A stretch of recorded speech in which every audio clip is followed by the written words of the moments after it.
Assalamualaikum warahmatullahi wabarakatuh. Salam sejahtera untuk kita semua. Saat ini saya berada di SMP Negeri 244 Jakarta Utara. Dan di sini ada para guru, kemudian ada Pak Kasatlank, juga ada Ibu Kepala Sekolah dan jajarannya. Nah, kami hari ini akan melakukan IHT.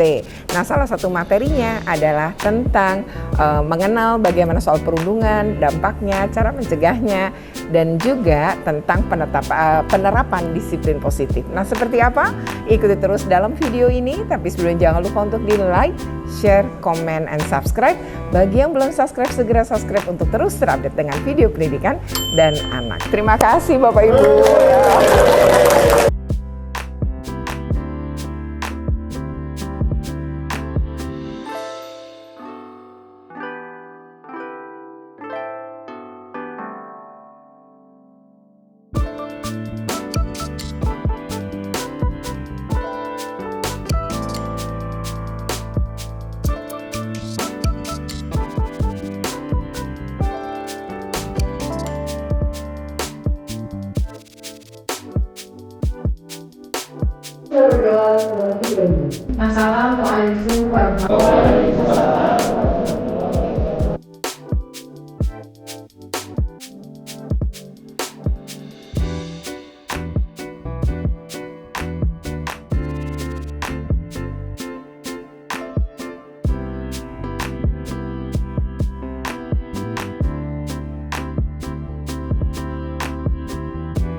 Assalamualaikum warahmatullahi wabarakatuh. Assalamualaikum warahmatullahi wabarakatuh.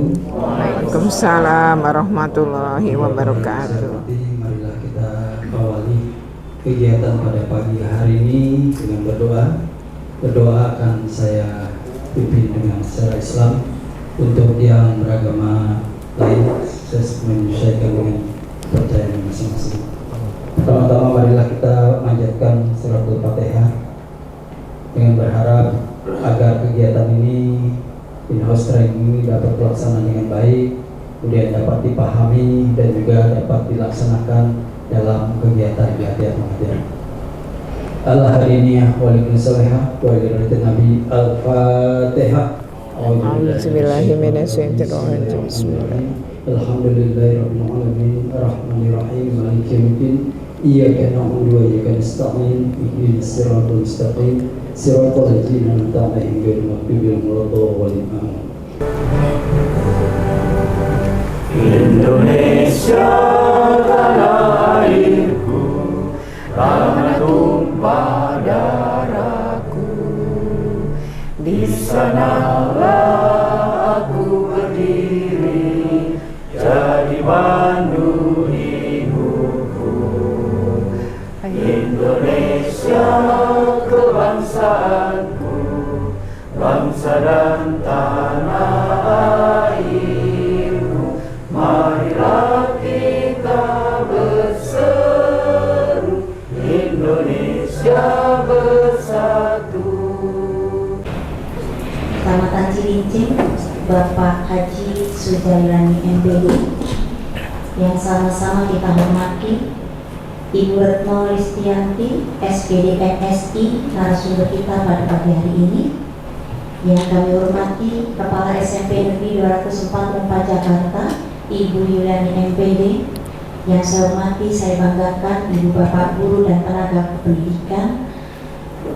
Puji syukur marilah kita panjatkan kehadirat Allah Subhanahu wa Ta'ala, Tuhan yang Maha Esa, atas karunia-Nya pada pagi hari ini, hari Sabtu tanggal 3 Agustus 2024, kita dapat hadir mengikuti acara in-house training Sebagai narasumber hari ini, yang saya hormati Bapak Ibu Wakil, dan yang saya banggakan Bapak Ibu Guru dan Bapak Ibu tenaga kependidikan. Puji syukur kita panjatkan kehadirat Allah Subhanahu wa Ta'ala yang telah melimpahkan rahmat-Nya terhadap kita semuanya, terutama rahmat sehat walafiat, sehingga di hari Sabtu ini yang seharusnya Bapak Ibu bisa beristirahat, tetapi mohon maaf, sekolah meminta Bapak Ibu hadir untuk menambah ilmu. Mudah-mudahan tambahan ilmu ini bermanfaat bagi Bapak Ibu sendiri dan sekaligus nanti diterapkan untuk putra putri Bapak Ibu di sekolah. Oke. Dan senior-senior saya ada di sini yang saya banggakan. Mohon maaf tidak akan disebutkan satu persatu.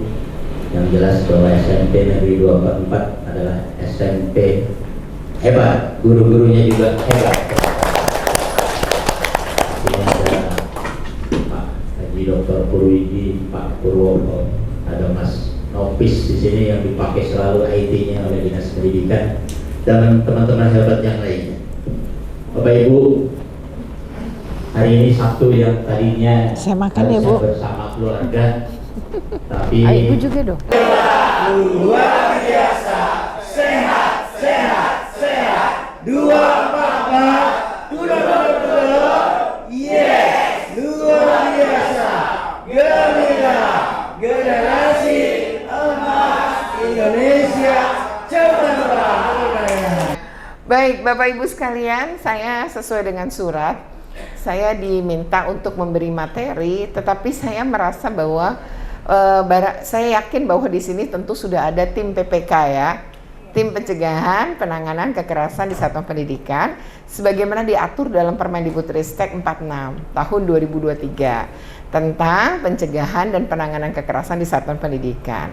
Nah, Bapak Ibu, saya ingin mengarah ke sana ya, karena memang itu menjadi program yang diterapkan oleh pemerintah Indonesia karena kita ingin bebas dari kekerasan ya. Nah, apakah kemudian kekerasan itu berasal dari rumah atau dari sekolah dan lain-lain, bisa saja dari semua tempat ya. Kasus yang sekarang lagi viral adalah daycare ya.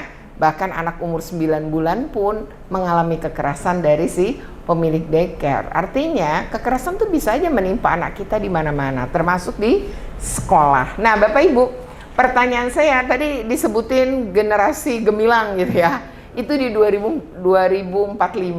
Kita akan punya bonus demografi. Nah, apakah betul kita akan mencapai itu? Ketika misalnya kita sebenarnya ingin ngedidik anak-anak kita ini kayak apa sih? Pingin jadi apa dan bagaimana gitu ya. Nah, sebenarnya kalau dalam kurikulum Merdeka kita punya profil pelajar Pancasila. Meskipun 6 karakter ini masih minim, tapi setidaknya itu jadi patokan kita ya Bapak Ibu ya, karena kita kan di sekolahan gitu ya. Nah, yaitu beriman, bertakwa, kemudian kebinekaan global, gotong royong, kreatif, bernalar kritis, dan mandiri. Sebenarnya semua hal ini adalah sebuah pembiasaan yang juga pelaksanaannya diatur oleh otak kita ya, oleh otaknya manusia gitu ya, mulai dari bernalar kritis, kreatif gitu. Kita mau melakukan, mau berbuat baik sama orang, memperlakukan orang lain dengan baik atau tidak, itu sebenarnya diatur oleh otak kita. Tapi otak kita itu dipengaruhi oleh kondisi psikisnya kita sebenarnya. Jadi kalau Bapak Ibu ingat gitu ya, misalnya mengingat kondisi nih, kita lagi kesel, atau kita lagi jatuh cinta, atau lagi senang nih habis dapat hadiah atau dapat apa, itu akan sangat mempengaruhi perilaku kita. Jadi misalnya ingat aja deh waktu kita jatuh cinta dulu gitu, kayaknya begitu cinta diterima, jadian, itu dunia indah banget gitu. Dan kalau ada orang ngeselin kita pun kita memaafkan dengan cepat gitu ya, karena hati kita senang gitu. Tapi kalau kita lagi suntuk, orang yang baru sebenarnya perilakunya tuh yang murid kita, mungkin kita misalnya kesel sama pasangan kita, tapi murid kita ini kebetulan berperilaku tak sesuai dengan yang kita inginkan gitu, itu dengan mudah kita bisa meledak. Jadi memang mempengaruhi. Jadi perilaku kita itu sangat dipengaruhi oleh apa yang menjadi kondisi psikologinya kita. Nah Bapak Ibu, apakah sekolah-sekolah kita aman? Nah saya ingin ngomong ini tentu pakai data. Nanti kalau nggak pakai data saya dianggap ngarang gitu ya. Nah Bapak Ibu, ini adalah data negara kita. Kementerian Pemberdayaan Perempuan dan Perlindungan Anak mengatakan dalam tahun 2022 nih data yang saya pakai, ada 806 kasus kekerasan di sekolah. Pelakunya hampir ya separuhnya guru, 376. Tapi coba dari kasusnya cuma 800, pelaku anaknya 2230. Berarti hampir 3 kali lipat dari kasus. Kenapa itu terjadi? Model anak sekarang adalah pengeroyokan. Ini terjadi yang dilakukan oleh teman maupun oleh pacar. Ya, karena murid kita ini udah mulai suka sama lawan jenisnya, karena hormonnya, umurnya, masanya gitu ya. Jadi tuh kalau udah menjadi sebuah proses biologisnya dan proses psikologi perkembangan seorang anak, kita nggak boleh kemudian tidak atau menafikan anak-anak kita mulai pacaran gitu. Nah, mulai pacaran ini ya suka sama sejenis, tinggal konsep pacaran yang harus kita bangun. Bahwa pacar itu adalah orang yang kalau ada dia kamu jadi jauh lebih bahagia. Dulu udah bahagia, sekarang lebih bahagia. Kalau gara-gara ada pacar terus kamunya jadi sengsara, ya jangan pacaran. Misalnya, dulu punya circle sahabat, begitu punya pacar, pacarnya ngelarang berteman dengan tuh. Jadi pergi pulang istirahat semua sama dia. Itu bentuk kekerasan juga tanpa disadari.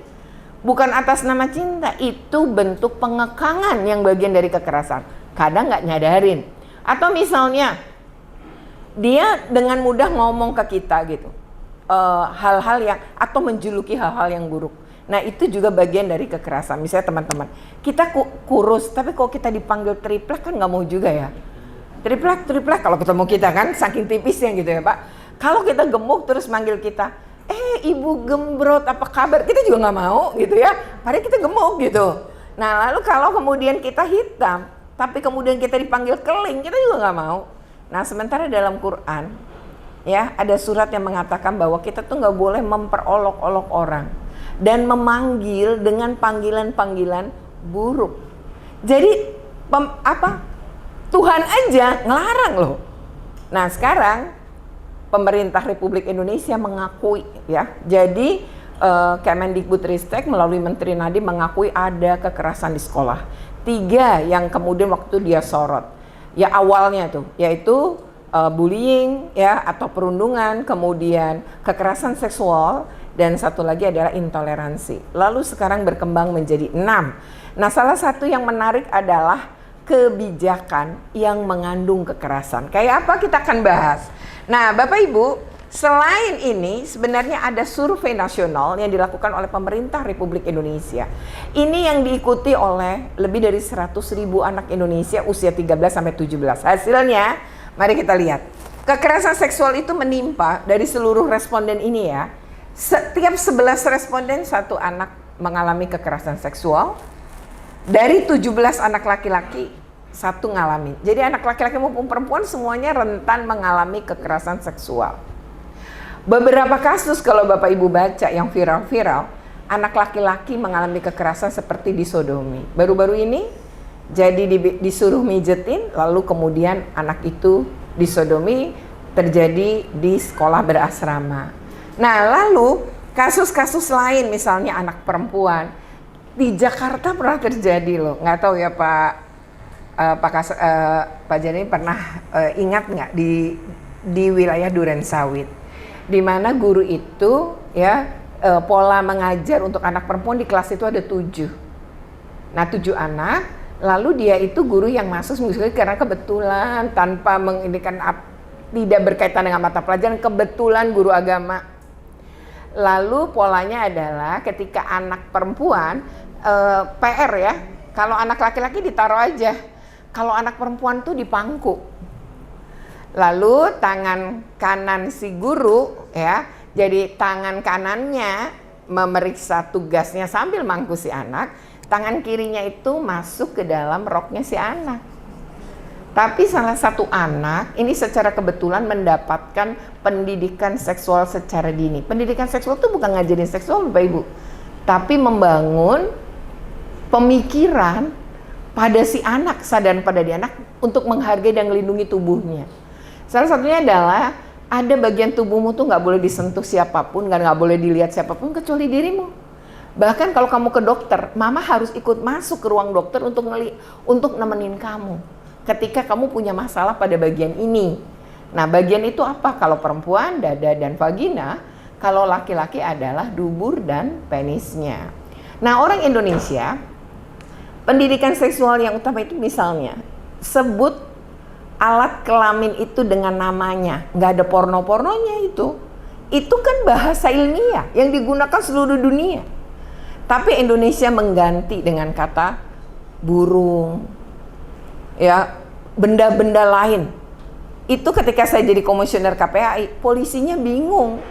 Jadi polisi ketika bikin BAP anak-anak, itu coba bunyinya kan harus sesuai ucapan si anak kan.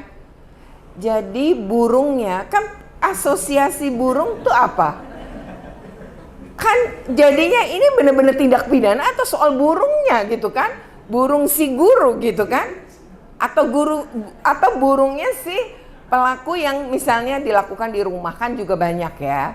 Nah, lalu itu membingungkan. Nah, apalagi istilahnya macam-macam. Jadi ada 7 korban, 7-7-nya ditanya, 7-7-nya menggunakan istilah yang berbeda. Jadi polisi akhirnya menetapkan ya gini, begitu dia menyebut itu dalam kurung, ucapan si anak mendefinisikan itu ditulis dulu. Lalu setiap kata itu muncul dalam kurung, ngerepotin memang. Lalu pas pengadilannya itu ketika itu sama hakimnya juga ketika membaca gitu dalam kurung jadinya. Jadi disebut itu sesuatu yang nggak tepat. Orang Indonesia tuh selalu menganggap pendidikan seksual itu sebagai tabu, padahal enggak. Dan akhirnya anak-anak jadi korban. Contoh sekarang adalah pacaran di dunia maya, orang yang sebenarnya nggak dikenal pakai foto orang lain, ngaku-ngaku sebagai mahasiswa atau anak SMA, tapi nanti pacaran online, pendekatan, manipulasi hubungan, habis itu nih udah tiap hari ini disapa, udah makan belum? Makan dong, kalau kamu nggak makan nanti sakit, kalau kamu sakit saya yang sedih. Wah, itu udah melayang-layang aja tuh ya anak-anak, apalagi anak-anak yang jarang dapat perhatian. Maka itu akan membangun hubungan dulu 3 bulan, nanti baru tukeran foto. Nih foto saya, padahal nih orang predator anak yang ngejual foto dan video anak-anak itu di situs pedofil. Banyak juga yang kemudian jadi alat ancaman. Jadi ini hati-hati banget. Nah, anak-anak kita tuh bisa. Jadi memegang nggak boleh, melihat itu ya lewat foto. Walau kamu pacaran, saya bilang jangan. Nah, jadi jangan pernah memberikan foto kita, karena begitu nyampe ke orang itu kita nggak bisa kendaliin. Beberapa kasus anak SMA yang berbeda nih di Jakarta saya pernah nanganin. Pacaran terus putus beda sekolah. Si pacar ini mereka tukeran foto tidak senonoh. Tapi si cowok ini nunjukin ke circle-nya, nih mantan gue gitu. Lalu minta dikirimin tuh si temen circle-nya. Dikirimin, lalu ini menyebar di 2 sekolah. Coba bayangkan, seperti apa? Akhirnya nih anak harus berhadapan dengan hukum. Yaitu dianggap melakukan penyebaran ya. Nah, ini kena nih. Yang pertama si pelaku nyebar nih si mantan pacar. Si ini yang nerima temennya nyebarin. Nah, kalau kita tuh misalnya dapat ya Bapak Ibu, tapi kita itu berhenti di kita, nggak nyebarin, kita nggak kena secara hukum. Tapi kalau kita nyebarin, kita kena undang-undang ITE. Dan hukumannya itu minimal 6 tahun. Anak sekolah, walaupun dia anak, dia tetap bisa dihukum, hanya tuntutan hukumnya di bawah orang dewasa. Jadi separuhnya dia kena tuntutan 3 tahun, walau faktanya kena 1 bulan, jadi total tuh 13 bulan, 1 tahun 1 bulan dapat hukumannya. Nah, kan bagaimanapun tetap tercatat dalam pidana, kita pernah melakukan tindak pidana. Jadi anak-anak perlu dikasih tahu. Nah, Bapak Ibu, nggak usah khawatir sebenarnya soal anak-anak menyukai lawan jenis. Yang harusnya kita khawatir kalau anak-anak suka sejenis, kan begitu ya. Jadi kalau lawan jenis berarti normal gitu. Nah, ini untuk menghindari itu seharusnya kesehatan reproduksi itu penting ya. Salah satunya adalah ketika kamu melakukan hubungan seks pada umur segini, organ seksualmu belum siap, itu bisa berpengaruh. Itu kesehatan reproduksi kan ada di pelajaran. Kalau kamu hamil, seluruh tubuhmu juga belum siap, rahimmu, punggungmu, pinggulmu. Yang berdampak apa nanti kalau umurnya udah 50. Nah, tapi banyak kalau kamu misalnya yang perempuan, ini yang paling menderita. Putus sekolah, harus pada usia dini. Yang kasihan lagi bayinya juga. Dia lahir dari ibu yang masih remaja, resiko meninggalnya tinggi sebelum umur 1 tahun. Itu data Indonesia. Jadi ini banyak remaja yang melahirkan, anaknya meninggal sebelum umur 1 tahun. Kenapa? Karena waktu di tubuhnya kan, di dalam kandungan itu, dia itu rebutan nutrisi sama ibunya. Ibunya masih tumbuh sebagai anak, Dianya juga masih tumbuh, dua-duanya rebutan nutrisi. Yang kalah siapa? Ya bayinya. Nah ini yang penting banget, model-model kesehatan reproduksi itu adalah bagian dari pendidikan seksual. Yang pasti anak-anak tuh harus dididik untuk melindungi dan menghargai tubuhnya. Itu yang harus kita didik. Jadi jangan bilang sebagai bentuk tabu. Dampaknya tadi, anak perempuan dan anak laki-laki semuanya rentan mengalami kekerasan seksual. Berikutnya adalah kekerasan emosional. Ternyata dari survei itu tiap 5 anak 3 mengalami masalah psikis untuk perempuan. Laki-laki malah 2 loh. Dari 21 berarti separuh responden ini mengalami kekerasan psikis. Kenapa? Ini juga budaya Indonesia yang melarang anak laki-laki menangis. Seolah-olah nangis itu adalah hanya untuk perempuan. Lalu Tuhan menciptakan air matanya untuk laki-laki dan perempuan. Kenapa nggak dipakai? Air mata tuh membersihkan mata kita, itu satu. Yang kedua, dia adalah proses pemulihan psikologi alami secara mandiri. Belum ke psikolog, dia mengalami dulu. Coba Bapak Ibu ingat selama hidup Bapak Ibu, pernah ngalami kesedihan nggak? Nangisnya berjam-jam. Habis itu matanya sembab. Ketika matanya sembab, kepalanya pusing, lalu ngantuk. Terus kita tertidur lama. Begitu kita bangun, entah kenapa kita lebih ringan perasaan kita. Tiba-tiba kita tuh bisa, nanti kayaknya aku harus melakukan ini. Jadi mulai muncul. Jadi nangis tuh nggak apa-apa. Dan jangan disuruh nangisnya anak laki-laki sembunyi ya. Nggak usah. Nangis itu manusiawi. Justru harus nangis kalau sedih. Kalau sedih dia ketawa-ketawa itu nggak normal. Dia senyum-senyum nggak normal. Atau merasa dia baik-baik saja. No, kalau kita ngerasa nggak baik-baik aja, ya akui, ya lakukan. Ini contoh. Jadi nanti murid-murid Bapak Ibu ya bilang, kamu kalau sedih nangis nggak apa-apa. Urusan nangisnya mau di mana terserah kamu. Tapi boleh menangis laki maupun perempuan. Kekerasan fisik. Nah Bapak Ibu untuk kekerasan fisik, ini tiap 5 anak perempuan 1 ngalami, tapi tiap anak laki-laki dari 3 1 ngalami. Lebih tinggi ya. Nah artinya kekerasan fisik, kekerasan psikis, kekerasan seksual.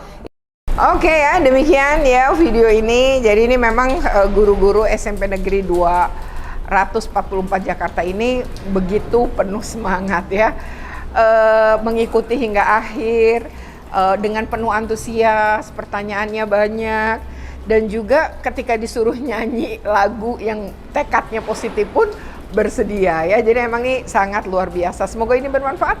Jika bermanfaat jangan lupa untuk di like, share, komen, dan subscribe. Bagi yang belum subscribe, segera subscribe untuk terus terupdate dengan video pendidikan anak dan kulineran. Oke, terima kasih. Wassalamualaikum.